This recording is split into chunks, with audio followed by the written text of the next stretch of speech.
욥기 2장 7절에서 10절입니다. 사탄이 이에 여호와 앞에서 물러가서 욥을 쳐서 그의 발바닥에서 정수리까지 종기가 나게 한지라. 욥이 제 가운데 앉아서 질그릇 조각을 가져다가 몸을 긁고 있더니 그의 아내가 그에게 이르되 당신이 그래도 자기의 온전함을 굳게 지키느냐? 하나님을 욕하고 죽으라. 그가 이르되 그대의 말이 한 어리석은 여자의 말 같도다. 우리가 하나님께 복을 받았은즉 화도 받지 아니하겠느냐 하고 이 모든 일에 욥이 입술로 범죄하지 아니하니라. 아멘. 오늘 말씀 욥기 2장 7절에서 10절입니다. 오늘 말씀은 하나님과 사탄 간의 두 번째 천상회의와 그로 말미암아서 욥에게 닥친 두 번째 재난을 다루고 있는 그런 내용으로서 이제 여기서는 욥을 대상으로 한 하나님과 사탄 간의 대화에 이어서 하나님의 부분적인 허용에 따른 사탄의 공격으로 말미암아 욥에게 임한 두 번째 재앙, 그리고 욥의 믿음의 승리에 관한 내용입니다. 이미 두 번째 천상의 대화를 다룬 앞 문단을 본 것처럼 욥에게 임한 두 번째 재난은 육체적인 재난입니다. 즉 하나님 앞에서 물러나온 사단은 욥의 육체를 거쳐서 발바닥에서부터 정수리까지 악창이 나게 하는 것입니다. 그래서 악창은 문둥병과 유사한 그런 피부병으로 여겨지는데 욥은 이로 말미암아서 제 가운데 앉아 기와 조각으로 몸을 긁어대는 그런 비참한 신세가 되고 말았습니다. 그러자 첫 번째 재난을 당할 때까지만 하더라도 잠잠했던 욥의 아내마저 이제 욥을 향해서 아직도 당신이 온전함을 지키겠느냐 이렇게 탄식하면서 차라리 하나님 욕하고 죽으라 이렇게 절규하고 있습니다.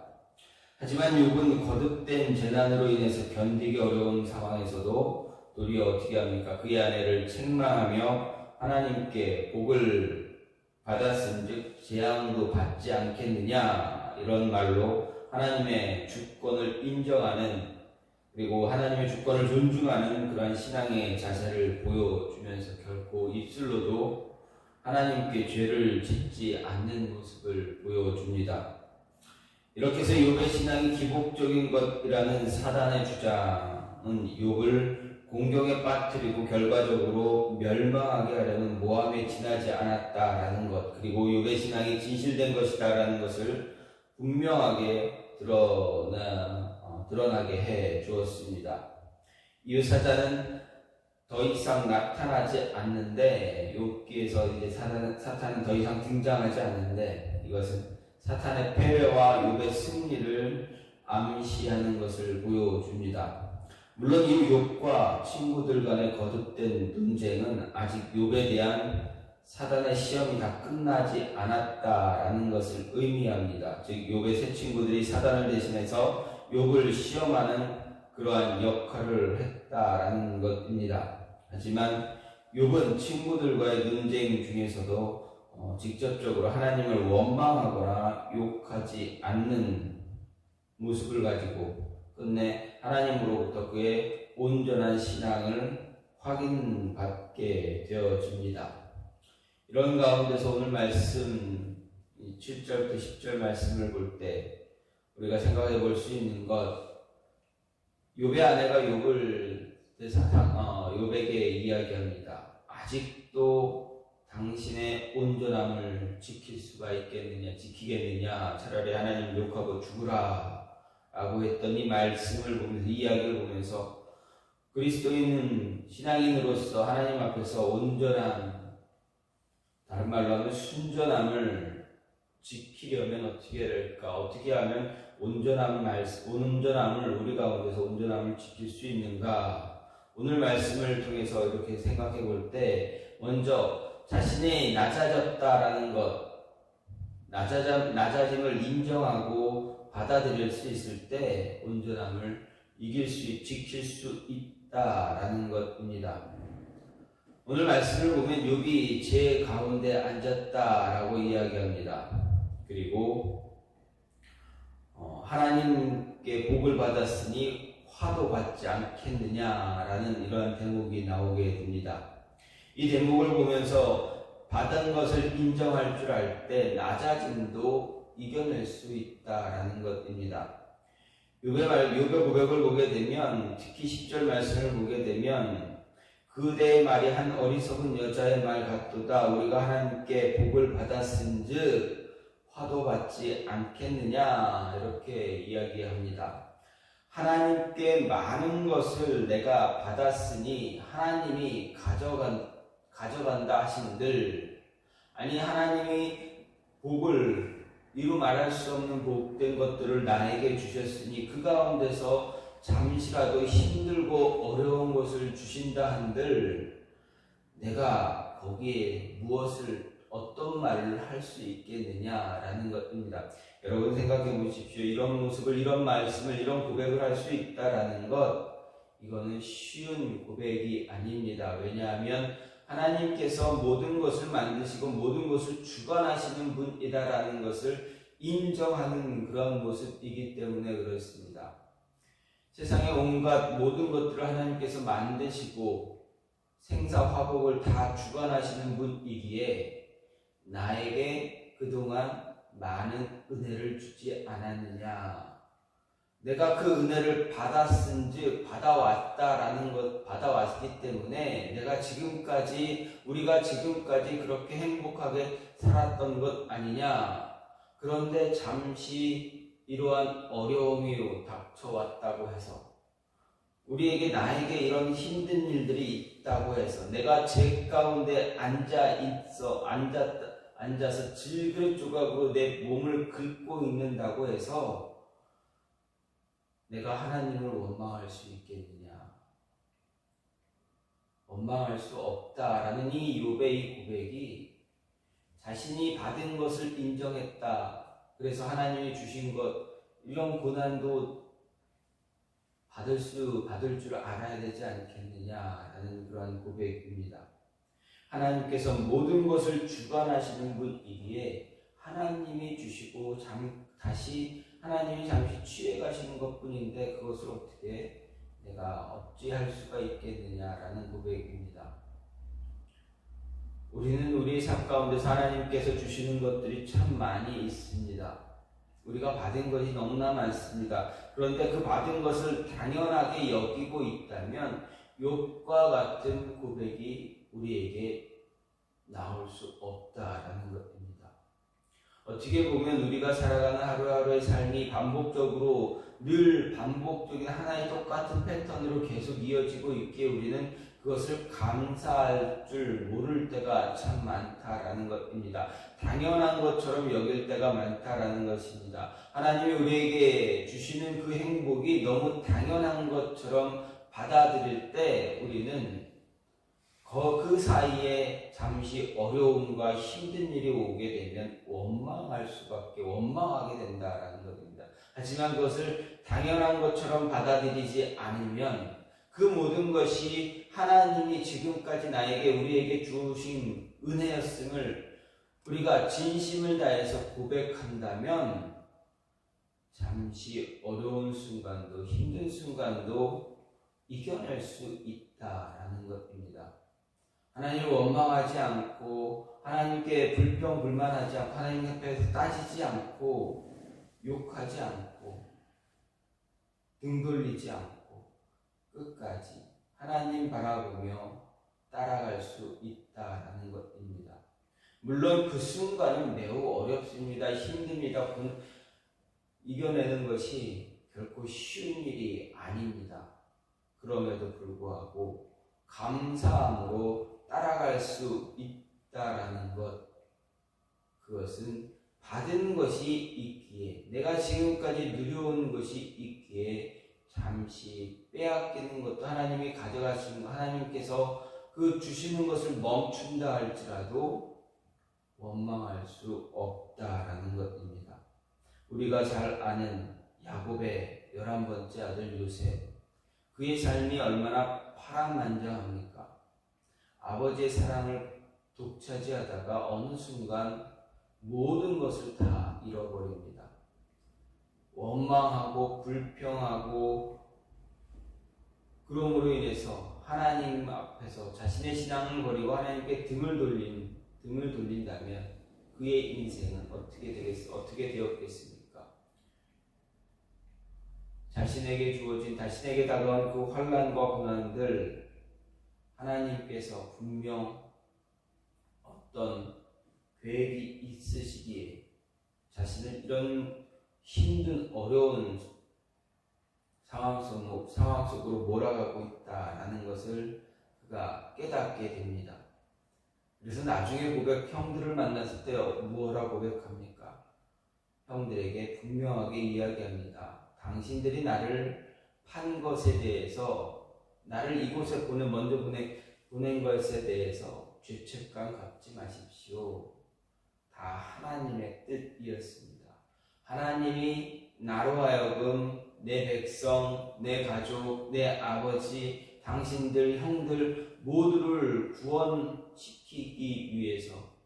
구원하시기 위해서 나를 먼저 보내신 것일 뿐이지 당신들에게는 죄가 없습니다 라는 고백을 한 것입니다.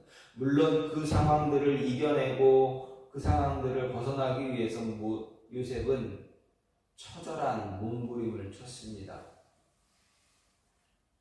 하지만 그는 어떻게 합니까? 받은 것, 그동안 받았던 것, 그리고 그 순간 힘들었다가 다시 괜찮았다가 다시 힘들어지는 그 모든 순간에서 받은 것, 하나님께서 나를 이렇게 이끌어 주신다라는 것을 인정할 줄 알았을 때 더 낮아지는 그 모습을 받아들일 수가 있게 됩니다. 그로 인해서 자신의 신앙, 자신의 온전함을 지켜나갈 수가 있었던 것입니다. 또 한 가지 온전함을 지킬 수 있는 것, 어떤 모습인가 보게 되면 자신의 말과 행동, 모든 행동과 언어에 있어서 끝까지 조심할 때 온전함을 지킬 수 있다라는 것입니다. 9절 말씀을 보면 욥의 아내가 욥에게 이야기합니다. 당신이 그래도 자기의 온전함을 굳게 지키느냐?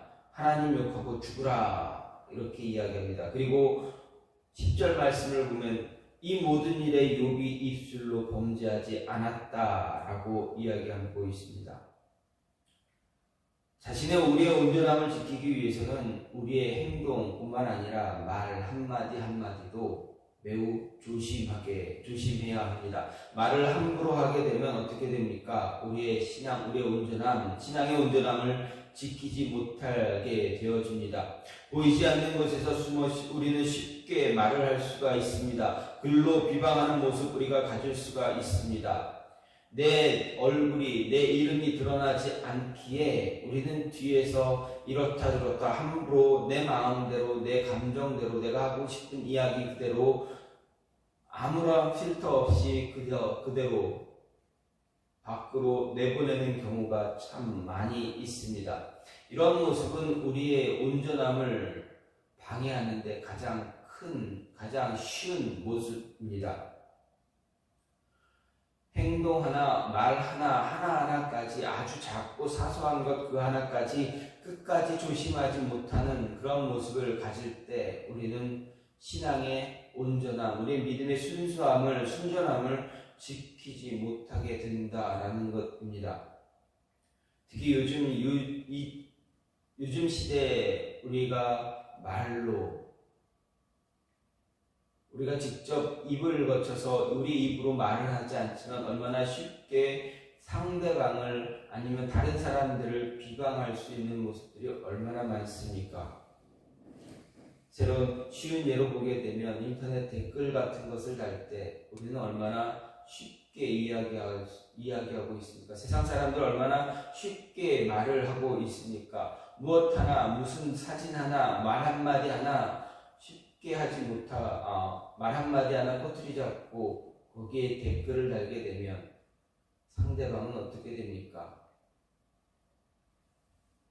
그 상대방의 마음은 갈기갈기 찢어지게 됩니다. 댓글, 톡, 메시지, 텍스트 이런 말 한마디 한마디 이런 하나하나의 이야기가 상대방으로 하여금 정말 가슴이 찢어지게 아니면 세상과 단절시키게 만드는 그러한 모습들입니다. 아무런 죄책감 없이 그저 툭 한마디 던지는 것 아니면 말고 식의 말 한마디 한마디가 우리의 삶을 얼마나 망가뜨리고 있는가 하는 것입니다. 우리가 얼굴을 대면할 때도 감정에 섞여서 말을 함부로 하면 어떻게 됩니까? 그 감정 때문에, 감정에 섞인 것 때문에, 말 한마디 잘못한 것 때문에 관계가 어떻게 되어집니까? 완전히 끊어지고 망가지게 됩니다. 그럼에도 보이지 않는다고 해서 보이지 않는 곳에서 내뱉는 그 한마디는 어떻습니까? 더 그렇습니다. 더 쉽게 나올 수밖에 없습니다. 따라서 우리는 이런 것 하나하나까지도 매우 신중하고 조심스럽게 입을 열어야 한다라는 것입니다. 그러지 않으면 그 이야기를 듣고 있는 상대방에게는 큰 상처만 남겨줄 뿐입니다. 이 모습 우리가 잘 붙잡지 않으면 우리의 삶의 일반적인 그런 개인적인 어떤 삶에서도 온전함, 순수함을 놓쳐버리게 되어집니다. 신앙에서도 신앙은 더 그렇다라는 것을 우리는 잊지 말아야 합니다. 우리의 온전함을 지키기 위해서, 우리의 신앙의 순수함을 지키기 위해서 우리는 입술과 행동, 모든 것을 조심해야 됩니다. 또한 우리가 받은 것 하나님께 감사할 줄 알아야 됩니다. 모든 것 하나님께서 주신 것이니 잠시 하나님께서 취하신다 해서 하나님을 원망하거나 불평하고 욕하는 그런 모습 갖지 말아야 합니다. 그 순간 벗어나기 힘들고 어려운 것 하나님은 잘 알고 계십니다. 그러나 우리가 신앙 앞에서 하나님 앞에서 신앙의 온전함을 순전함을 지키려고 애쓰고 노력한 때 하나님은 우리의 모습을 더 칭찬해 주실 것입니다. 그 모습을 위해서 오늘 하루도 우리가 하나님 앞에서 하나님이 기뻐하시는 모습으로 살아갈 수 있기를 간절히 소망합니다. 이 시간 같이 기도하기 원하는 것은 하나님 내 신앙의 순수함, 순전함, 온전함 지킬 수 있게 해달라고